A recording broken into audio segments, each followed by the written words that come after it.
కృపగల దేవుడు మన ప్రభు అయిన యేసు పరిశుద్ధ నామములో కూడి వచ్చిన మీ అందరికీ నా హృదయపూర్వకమైన వందనాలు తెలియజేస్తున్నాను. కొద్దిసేపు దేవుని మాటలు విందాం. పరిశుద్ధ గ్రంథము నుండి మత్తయి సువార్త 20వ అధ్యాయము 32వ వచనం చదువుకుందాం. యేసు నిలిచి వారిని పిలిచి, నేను మీకేమి చేయి ఊరుచున్నానని అడుగగా. చిన్న ప్రార్థన చేద్దాం. ప్రభువా, మీకు వందనాలు నాయనా.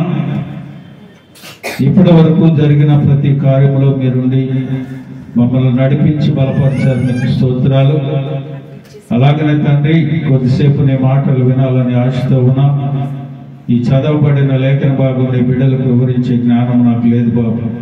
నీ సిలువ చాటు నన్ను మరుగుపరుచుకుని నీ మాటలు మాకు వినిపించి నీ లేఖనానుసారంగా జీవించే కృప మాకు అనుగ్రహించి మహిమ పొందుకొనమని మా ప్రభు అయిన యేసు నామమున అడుగుతున్నాను తండ్రి, ఆమేన్.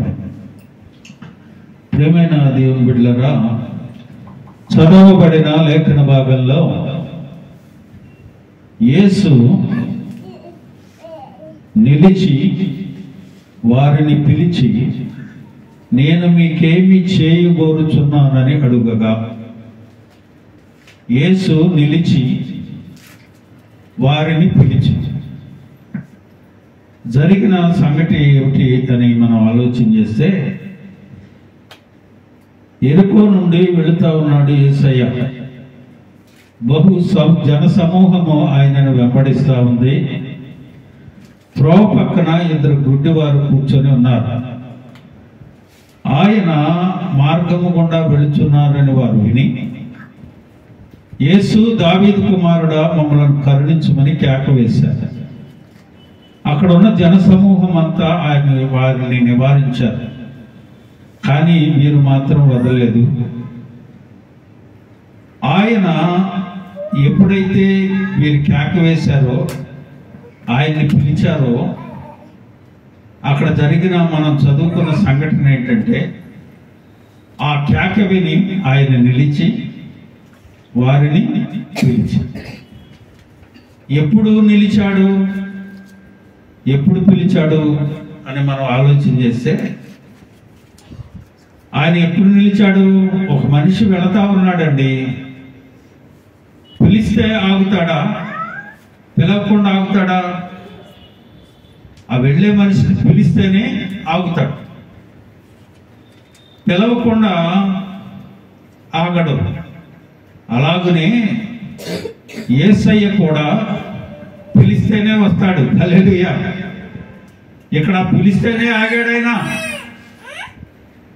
యేసు నిలిచి వారిని పిలిచి, దావీదు కుమారుడా, మమ్మలను కరుణించు అని కేకలు వేస్తా ఉన్నారు. ప్రియమైన దేవుని బిడ్డలారా, యేసు ప్రభులు వారిని పిలిస్తేనే, ఆహ్వానిస్తేనే వస్తాడు. కానీ నేను ఉన్నానులే ఆయన వస్తాడంటే కుదరదు. మార్గంలో వెళుచున్న పిలిస్తేనే ఆగాడు ఆయన. ఆగి పిలిచాడు వారిని. అలాగనే అబ్రహాము మమ్రే దగ్గరనున్న సింధూర వనం దగ్గర కూర్చొని ఉన్నాడు. దేవుని దూతలు ముగ్గురు వస్తా ఉన్నారు. ఈయన పరిగెట్టుకుని వెళ్ళి వారిని పిలిచి ఇంటికి చేర్చుకున్నాడు. హల్లెలూయా.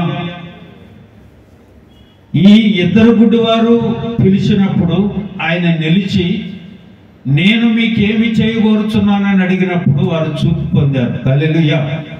యేసు ప్రభువారు నిలిచి నిన్ను పిలిస్తే, నీ దగ్గరికి వస్తే అద్భుతాలు జరుగుతాయి. అలాగనే అబ్రహాము కూడా మమ్రే దగ్గర ఉన్న సింధూర వనం దగ్గర కూర్చున్నప్పుడు ఆయన పిలుచుకుని ఇంటికి పిలిచి ఆతిథ్యం ఇచ్చినప్పుడు 99 సంవత్సరాల వృద్ధాప్యంలో ఉన్న అబ్రహాముకి ఒక వరం ఇచ్చాడు. ఏమని తెలుసా? మరి ఏటికి నేను ఇక్కడికి వస్తా, నీకు ఒక కుమారుడు కలుగుతాడు అని చెప్పాడు. హల్లెలూయా. ప్రియమైన దేవుని బిడ్డలారా, ఎప్పుడైనా ఎవరైనా ఆయన పిలిచినప్పుడు ఒక అద్భుతాలు జరుగుతూ ఉన్నాయి. ఎప్పుడైనా నీవు ఆయన్ని పిలుచుకొని ఆహ్వానించుకున్నావా? దావీదు కుమారుడు అని గుడ్డివారు పిలిచినప్పుడు చూపును పొందారు. మమ్రే దగ్గరనున్న సింధూర వనము దగ్గర అబ్రహాం ఉన్నప్పుడు దేవుని దూతలను ఆహ్వానించుకుని ఆతిథ్యం ఇచ్చినప్పుడు వారు అక్కడ నిలిచినప్పుడు ఒక వరాన్ని పొందుకున్నాడు. అలాగనే చూడండి, మార్తా, మరియా, లాజరు అనే సహోదరులు ఉన్నారు. మార్తా దేవుని ఆహ్వానించుకుంది, యేసయ్యను ఆహ్వానించింది. చూడండి, లూకాసు వార్త 10వ అధ్యాయం 38వ వచనంలో, మార్తా అను ఒక స్త్రీ ఆయనను తన ఇంట చేర్చుకొనెను. హల్లెలూయా. యేసు ప్రభుని పిలిచి, అయ్యా నా ఇంటికి రా అని ఆహ్వానించుకుంది కాబట్టి తన సహోదరుడు 4 దినాలై మరణించి ఉన్నప్పటికీ యేసయ్య వెళ్ళి 4 దినాలు చనిపోయి సమాధిలో ఉన్న లాజరును తీసుకొని వచ్చాడు. హల్లెలూయా. ప్రియమైన దేవుని బిడ్డలారా, మార్త ఆహ్వానించుకొని దేవుని పాదముల యొద్ద ఉండి మరియా దేవుని మాటలు వింటా ఉంది. వారు దేవునితో సన్నిహిత సంబంధం కలిగి ఉన్నారు కనుకనే లాజరు 4 దినాలై చనిపోయినప్పటికీ ఒక అద్భుతాన్ని దేవుడు వారి పట్ల జరిగించాడు. అలాగనే కానాను పెండ్లి విందుకి దేవుడు ఆహ్వానించబడ్డాడు యేసయ్య. చూడండి, యోహాను సువార్త 2వ అధ్యాయం 2వ వచనం, యేసును ఆయన శిష్యులను ఆ వివాహమునకు పిలవబడిరి. హల్లెలూయా. పిలవకుండా వెళ్ళలేదు ఆయన, పిలవకుండా ఆగలేదు ఆయన, పిలవకుండా రాలేదు ఆయన. పిలిస్తేనే వస్తాడు ఆయన, పిలిస్తేనే వస్తాడు. వచ్చాడంటే నీ ఇంట్లో ఒక అద్భుతమే. హల్లెలూయా. అక్కడికి వెళ్ళాడు, ఆహ్వానించబడ్డాడు. అక్కడ ద్రాక్షారసం అయిపోయింది, నీటిని ద్రాక్షారసంగా మార్చాడు. హల్లెలూయా. యేసయ్య ఎక్కడికి వెళితే, ఎక్కడికి ఆహ్వానించబడితే, ఎక్కడకు పిలువబడితే అక్కడ అద్భుతాలే జరుగుతాయి. ఈ ఉదయకాల సమయం యేసయ్యని నీ గృహంలోనికి, నీ హృదయంలోనికి నువ్వు ఆహ్వానించుకుంటే అద్భుతాలు చూడగలుగుతావు. హల్లెలూయా. చూడండి, కానాను స్త్రీ అనే ఒక స్త్రీ ఉంది. తన కుమార్తె దయ్యం చేత పీడించబడతా ఉంది. అయ్యా నా కుమార్తెను కాపాడు, నాకు సహాయం చేయని కేకేసింది. ఆయనకు ఆమెకి డిస్కషన్ జరిగిన తర్వాత ఆయన అంటాడు, అమ్మా నీ విశ్వాసం చాలా గొప్పదమ్మా, నువ్వు కోరినట్టు జరుగుద్ది, వెళ్ళు అని అన్నాడు. హల్లెలూయా. ప్రియమైన దేవుని బిడ్డలారా, చూడండి, ఆయన అంటాడు, అప్పుడంటే యేసు ప్రభువుని ఆయా ప్రాంతాల్లో నడుచుకుంటూ తిరిగేవాళ్ళు కేకేస్తూ వచ్చాడండి. ఇప్పుడేం చేయాలండి మేము? ఆయన ఎలా వస్తాడు మా మధ్యకి? ఆయన ఎలా పిలవాలి మేము? ఆయన ఎలా దొరుకుతాడు మాకు? అప్పుడంటే మార్గాల గుండా వెళ్తా ఉండేవాడు, ప్రయాణం చేసేవాడు, శిష్యులను వెంట పెట్టుకుని వెళ్ళేవాడు, కనిపించాడు. ఇప్పుడు మేము ఎలా పిలవాలండి ఆయన్ని? ఇప్పుడు మాకెలా దొరుకుతాడు ఆయన అని నువ్వు అడగొచ్చు. మత్తయి సువార్త 18వ అధ్యాయము 20వ వచనంలో ఒక చక్కని మాట చెప్తున్నాడు ఆయన. మత్తయి సువార్త 18వ అధ్యాయం 20వ వచనం, ఏలయనగా ఇద్దరు ముగ్గురు నా నామమున ఎక్కడ కూడియుందురు అక్కడ నేను వారి మధ్య ఉందును. హల్లెలూయా. ప్రియమైన దేవుని బిడ్డలారా, ఇప్పుడు డౌట్ తీరిందా నీకు? ఎక్కడ ఇద్దరు ముగ్గురు కూడి నా నామాన్ని నన్ను పిలుస్తారో ఏమంటున్నాడు ఆయన? అక్కడ నేను వారి మధ్య ఉంటాను. కూడి ప్రార్థించటం, దేవుని ఆహ్వానించటం, యేసయ్యని పిలుచుకోవటం చేస్తే కుటుంబంలో అద్భుతాలు చూడగలుగుతావు. యేసయ్యని మధ్య ఉంటే అద్భుతాలు చూడగలుగుతావు. ఆయన వాక్యం అంటా ఉంది, ఆయన నిలిచి వారిని పిలిచి, నేను నీకేమి చేయకూర్చున్నా. నువ్వు ప్రార్థన చేసేటప్పుడు ఆయన వచ్చి అంటాడమ్మా, ఎందుకమ్మా నన్ను పిలిచావు, నేను నీకేం చేయకూరాలి, నీకేం కావాలి చెప్పు అని అడుగుతాడు. హల్లెలూయా. కనుక ప్రియమైన దేవుని బిడ్డలారా, దేవుడు ఈ రోజున దేవుణ్ణి చూడలేని పరిస్థితిలో మనం ఉంటా ఉన్నాం. ఎందుచేతంటే దేవుడు మన మధ్య ఉంటా ఉన్నాడు, మనతో మాట్లాడుతూనే ఉన్నాడు, కానీ మనం చూడలేకపోతా ఉన్నాం. చూడండి, యమాయిము గ్రామానికి బయలుదేరి యెరూషలేము నుండి వెళతా ఉన్నారు ఇద్దరు వ్యక్తులు. ఆయన వారి మధ్య ఉండి నడుస్తానే ఉన్నాడు. కానీ ఆయన అని వారు గుర్తెరగలేకపోయారు. ఎప్పుడైతే వారు ఆయన్ని ఇంటికి ఆహ్వానించుకున్నారో, ఎప్పుడైతే ఆయన ఆ ఇంటిలోనికి వెళ్ళాడో, రొట్టె విరిచి వారికి స్తోత్రం చేసి ప్రార్థన చేసి ఎప్పుడైతే ఇచ్చారో వారి కన్నులు తెరవబడినని దేవుని వాక్యం ఉంది. హల్లెలూయా. లూకాసు సువార్త 24వ అధ్యాయంలో అక్కడ ఉన్నట్లుగా మనం చూడగలుగుతాం. వారికి లాగానే దేవుణ్ణి మనం చూడలేకపోతా ఉన్నాం. ఎందుకని? 2వ కొరింథీ పత్రిక 4వ అధ్యాయం 4వ వచనంలో ఒక చక్కని మాట అపోస్తలుడైన పౌలు కొరింథీ సంఘానికి రాస్తూ చెప్తాడు. అక్కడ దేవుని స్వరూపి అయిన క్రీస్తు మహిమను కనపరచు సువార్త ప్రకాశము వారికి ప్రకాశింపకుండా నిమిత్తము ఈ యుగ సంబంధమైన దేవత అవిశ్వాసులైన వారి మనోనేత్రములకు గుడ్డితనము కలిగజేస్తా ఉంది. కనుకనే దేవుని నువ్వు చూడలేకపోతా ఉన్నావు. ఆయన నీ దగ్గర నిలిచి ఉన్నా, నీతో నడుస్తూ ఉన్నా, ఆ అమ్మాయి గ్రామానికి వెళుతున్నప్పుడు వాళ్ళిద్దరు చూడలేని పరిస్థితులలాగా నీవు కూడా ఉంటా ఉన్నావు. ప్రియమైన దేవుని బిడ్డలారా, దేవుని మహిమను చూడగలగలేకుండా చేయటానికి ఈ యుగ సంబంధమైన దేవత మన మనోనేత్రములకు గుడ్డితనము కలుగు చేస్తుందని, ఆ గుడ్డితనము నీలో ఉందేమో తొలగించుకొని యేసయ్యను ఆహ్వానించుకున్నట్లయితే ప్రభు ఆయన అంటున్నాడు కదా, ఇదిగో నేను తలుపు వద్ద నిలబడి, ప్రకటన గ్రంథం 3వ అధ్యాయం 20వ వచనం, ప్రకటన గ్రంథము 3వ అధ్యాయము 20వ వచనం, ఇదిగో నేను తలుపు వద్ద నిలుచుండి తట్టుచున్నాను, ఎవడైనను నా స్వరము విని తలుపు తీసిన ఎడల నేను అతని వద్దకు వచ్చి అతనితో నేనును నాతో కూడా అతనును భోజనము చేయుదుము. హల్లెలూయా.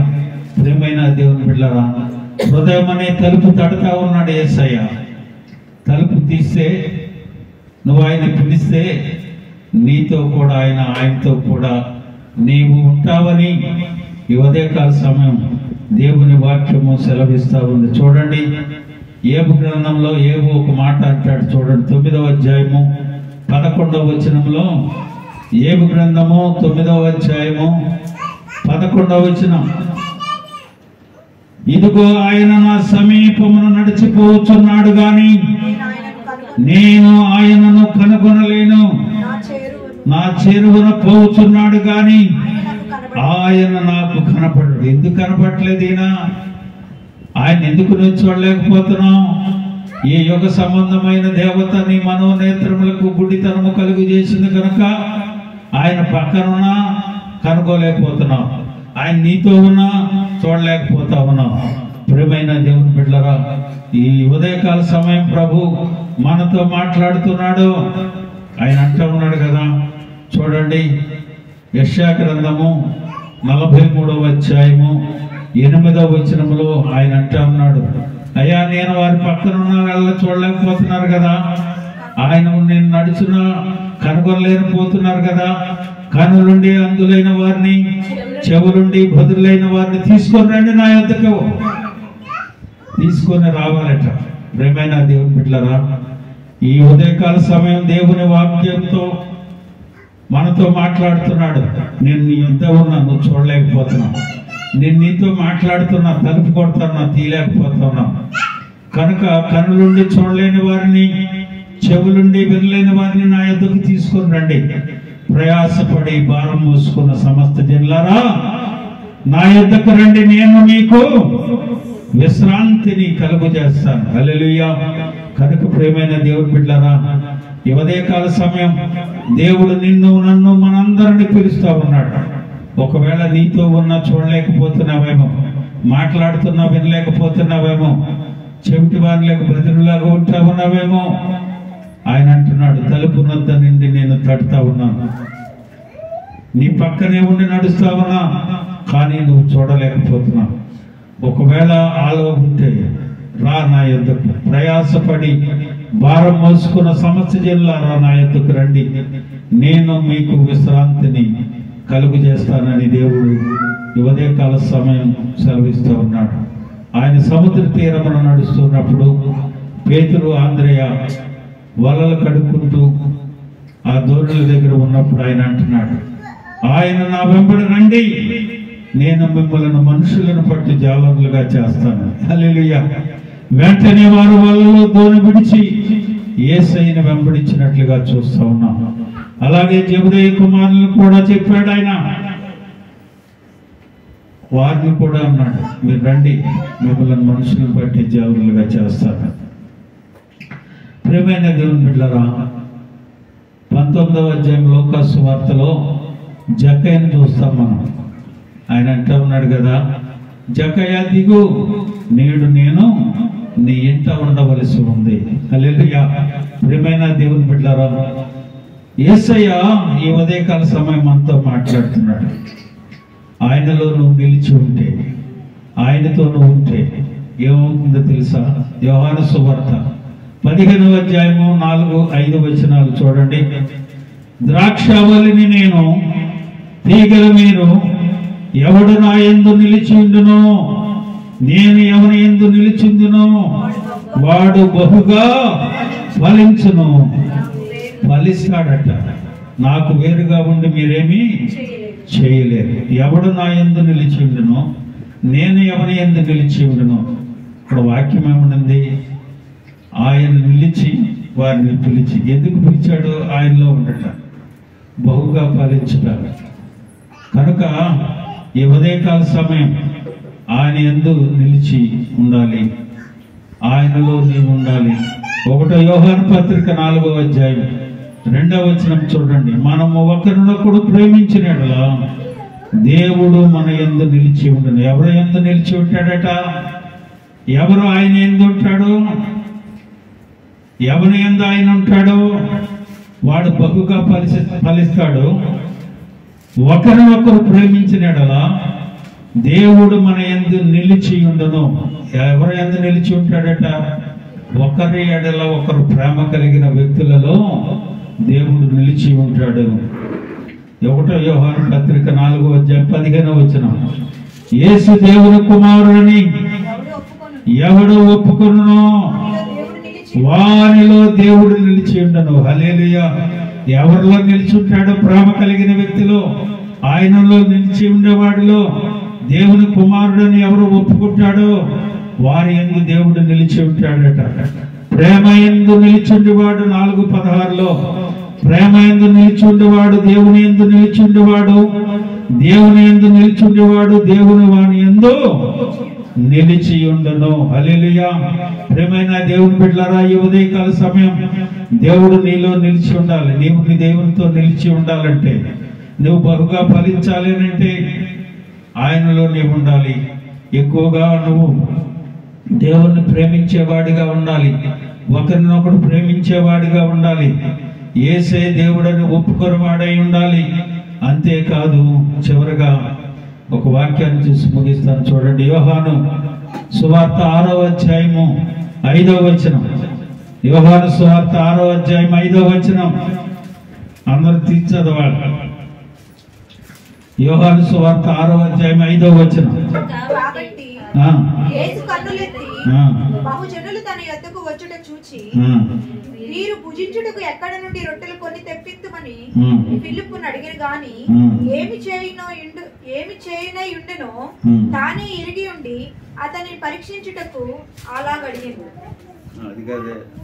నా శరీరము తిని 16:5.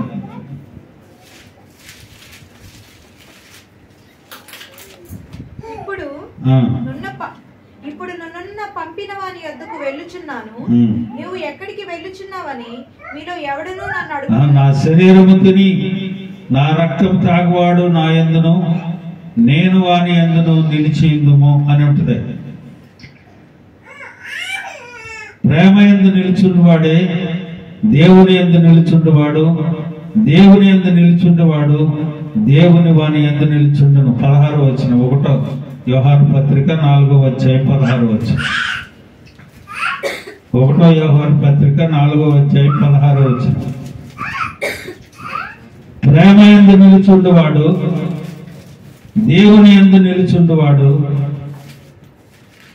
దేవుని యందు నిలుచుండువాడు దేవుని యందు నిలుచుని ఉన్నాడు అని ఉంటుంది. 4:16. 1 యోహాను 4:16. మన ఎడల దేవునికి ఉన్న ప్రేమను మనం ఎరిగిన వారమై దాన్ని నమ్ముకొని ఉన్నాము. దేవుడు ప్రేమ స్వరూపి అయి ఉన్నాడు. ప్రేమయందు నిలిచి ఉండేవాడు దేవుని యందు నిలిచుండువాడు. దేవుడు వాని యందు నిలిచున్నాడు. తీర్పు దినమందు మనకు ధైర్యము కలుగునట్లు దీని వలన ప్రేమ మనలో పరిపూర్ణము చేయబడి ఉన్నది. దీని వలన దేవుని ప్రేమ మనలో పరిపూర్ణము చేయబడి ఉన్నది. హల్లెలూయా. ప్రేమైన దేవుని బిడ్డలారా, ఈ ఉదయకాల సమయం దేవుని వాక్యాన్ని విన్న నీవు యేసయ్యలో ఉండి ఫలభరితమైన జీవితం కలిగి ఉండాలి. యేసయ్యలో నీవు నిలిచి ఉండాలని ప్రభు ఈ ఉదయకాల సమయం అంతా మాట్లాడుతున్నాడు. అందరూ